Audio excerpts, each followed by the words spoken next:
Dans cette vidéo, nous allons voir comment on peut identifier l'origine de l'eau des sources et des rivières. Cette eau vient des précipitations, solides ou liquides, dont une bonne partie va s'évaporer et une autre partie va se retrouver sous forme d'écoulement.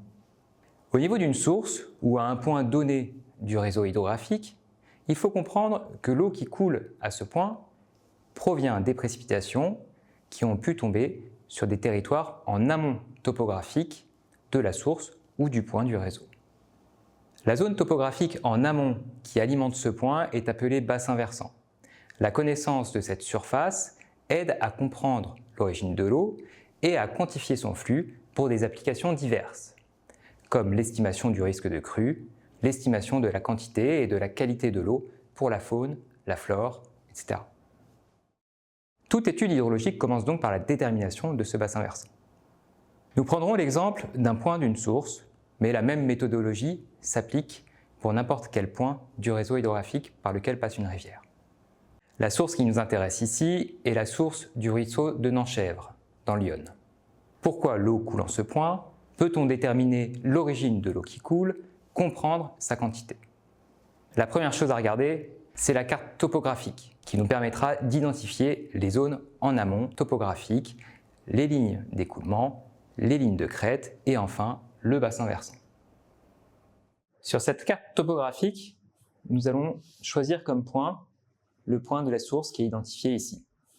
Nous allons chercher à partir de cette source-là à déterminer les zones qui sont en amont topographique de ce point. On voit d'ailleurs qu'au niveau du point, on a un trait bleu pointillé qui montre qu'on a une rivière intermittente qui passe à la source et on voit qu'en amont, cette ligne bleue pointillée remonte un petit peu. L'objectif va donc être de déterminer quelles sont les zones qui sont en amont topographique par rapport à ce point.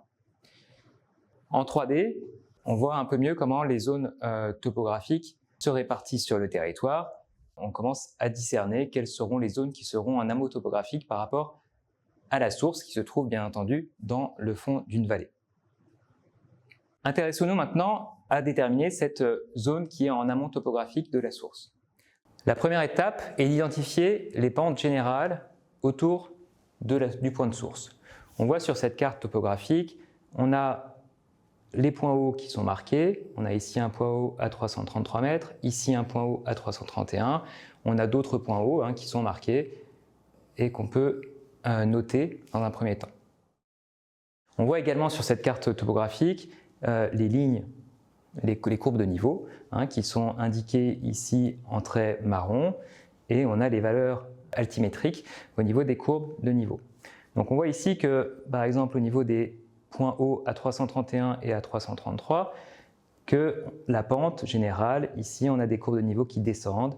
Donc si je vais perpendiculairement à ces courbes de niveau, ça me donne les caractéristiques des pentes régionales. Donc on voit que sur ces deux points hauts, ici on a une topographie qui descend, alors que de l'autre côté des points hauts, ici on a une pente qui est orientée à l'est. Donc cette première étape permet déjà de déterminer quelles sont les pentes qui pointent vers la vallée et vers le point de source. Si on regarde sur la carte 3D, on peut repérer les mêmes points hauts qu'on a ici et ici avec les pentes qui sont orientées vers la source. Puis de l'autre côté, les pentes emmènent l'eau de l'autre côté. Ce travail peut se faire à partir de toutes les zones qui sont autour de la source et on arrive à une identification générale des pentes du territoire. On voit notamment, ce qui nous intéresse, c'est les pentes avec les flèches qui vont pointer vers la vallée de la source. Donc on a ici déjà une idée des territoires qui vont potentiellement alimenter en eau la source, qui sont situés ici, mais également une petite partie ici. La deuxième étape est d'identifier les talwegs. Qu'est-ce qu'on appelle un talweg? C'est une dépression locale. La première chose à faire, c'est de s'intéresser au talweg qui passe au niveau de la source. Donc ça correspond au fond de vallée qui est marqué ici par le réseau hydrographique intermittent qui est marqué sur les pointillés en bleu, mais on peut également marquer les talwegs d'une façon un peu plus générale sur toutes les vallées. Donc ici on a un talweg qu'on discerne Comment discerner les talwegs? Simplement, le talweg va être marqué quand les courbes de niveau ont cette caractéristique, avec ici les points hauts et ici les points bas. Le talweg passe au niveau du sommet de cette représentation en delta. Donc si on continue le tracé des talwegs, on peut, à partir du point de la source, remonter en amont le plus haut possible. Donc ici, on voit que ça monte jusque là. Là, on a également un autre talweg. Et ainsi de suite. Alors on peut aussi regarder comment ça se répartit sur les zones qui sont en aval. Ici, on voit on a un talweg qui est marqué. Et on peut faire ce travail-là sur tous les talwegs qui sont visibles également sur la carte en 3D, avec le talweg ici qui remonte petit à petit dans la vallée. Voilà le travail qui est réalisé sur l'ensemble du territoire.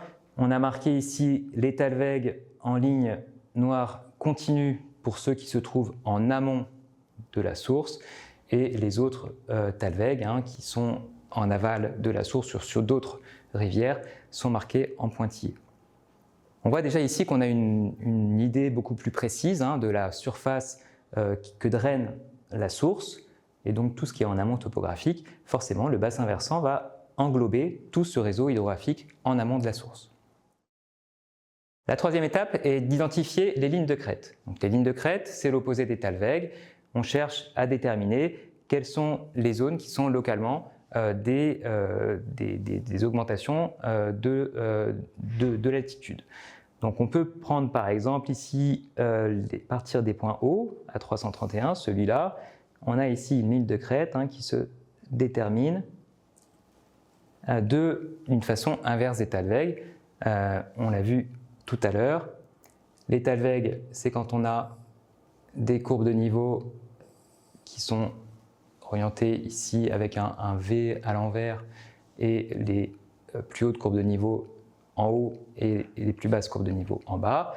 Les lignes de crête, ça va être l'inverse, avec un V à l'endroit, avec ici les courbes de niveau les plus importantes et les courbes de niveau les plus basses. Et donc la ligne de crête va passer au niveau du point bas du V. Donc on a ici une première ligne de crête qu'on peut continuer jusque là. On discerne également une ligne de crête qui est ici, une autre qui est ici. Et donc ces lignes de crête sont réellement des lignes de partage de l'eau, dans la mesure où si une goutte d'eau tombe, par exemple ici, elle va suivre le chemin de plus forte pente et donc aller dans cette direction, alors qu'une goutte d'eau qui tomberait de l'autre côté de la ligne de crête va suivre ce chemin-là, qui va l'emmener sur un autre réseau hydrographique. Donc ces lignes de crête sont vraiment une ligne de partage des eaux, c'est ça qui va nous permettre de tracer le contour du bassin versant. Tracé de façon générale, voilà à quoi ressemblent les lignes de crête qui permettent déjà d'encadrer la surface du bassin versant.